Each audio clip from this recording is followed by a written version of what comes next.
Donald Trump has threatened to hit if Iran goes rogue.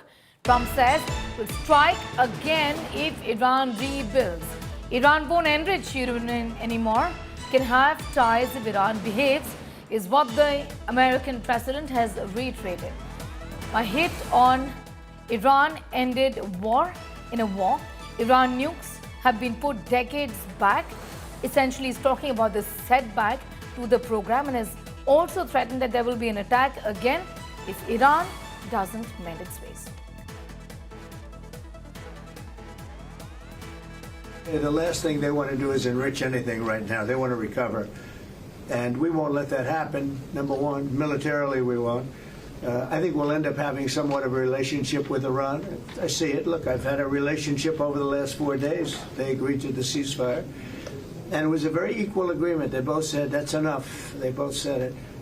I mean, they just went through hell. I think they've had it. The last thing they want to do is enrich. They've been trying to do it. By the way, it's hard to enrich. And, you know, when you look at a site like that, very, very hard to build. Very, very hard, very expensive. They spent trillions of dollars trying to do this thing, and they didn't come up with it.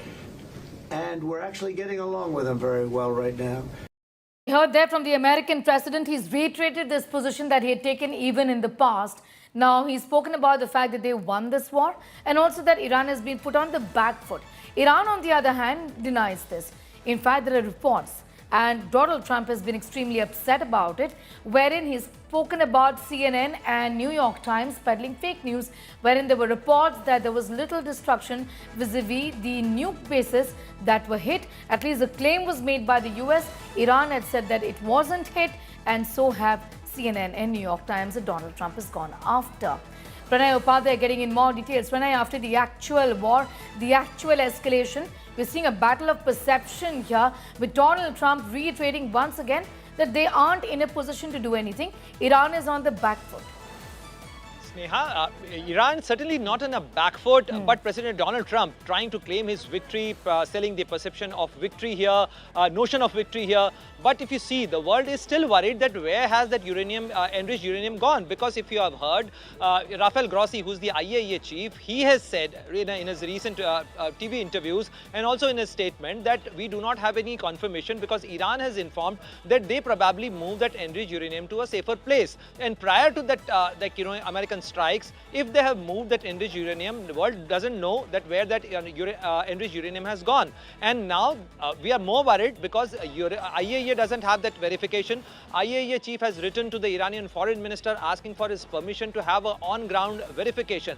Whatever US intel reports are suggesting, they are only based off certain assessments. Assessments as in like satellite imagery, the assessment as in like, the impact, the bomb damage assessment. Because if you see these centrifuges which are used for the enrichment of uranium, they are very vibration sensitive devices. So if there is an impact, and certainly there was an impact at the Fordo facility, there was an impact at the Natanz and the Isfahan facilities, certainly there must have been a damage to these centrifuges. But the real question remains that where is that enriched uranium? If Iran has managed to move that enriched uranium out, then the purpose gets defeated. And that's why the bigger question remains that whether the denuclearization of Iran has happened, whether the US strikes and the Israeli strikes have destructed the capability of Iran to have the enriched uranium. So we really do not know what exactly is the status unless we have the ground verification, which is still not being permitted by Iran here.